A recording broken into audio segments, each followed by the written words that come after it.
नक्की कीर्तन म्हणजे काय? कीर्तन म्हणजे उद्धाराचं साधन आहे. कीर्तन म्हणजे माणसाचं जीवनाला त्या ठिकाणी कलाटणी मिळण्याचं साधन आहे.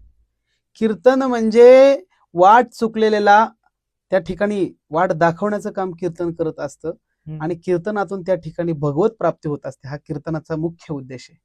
आणि कीर्तनामध्ये सगळ्यात महत्वाचं की जीवाला देवाची संगती घडत असते, संताची संगती घडत असते आणि त्याचबरोबर नामस्मरण घडत असतं. म्हणून नामसंकीर्तन साधन पैसोपे तुकोबराय म्हणत असतात.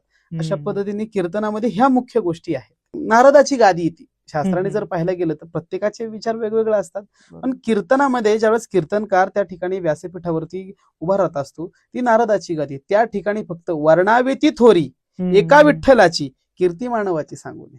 त्या ठिकाणी फक्त आणि फक्त भगवंताचं गुणवर्णन करावं, भगवंताच्या गुणाचे पोवाडे गावावेत, संतांचा महिमा सांगावा, नाम महिमा सांगावा, हे त्या ठिकाणी कीर्तनामध्ये मुख्य उद्दिष्ट आहे. आणि जीवाने याचा आधार घेऊन कल्याण स्वतःच्या जीवनाचं कसं करावं हे कीर्तन परंपरा सांगते.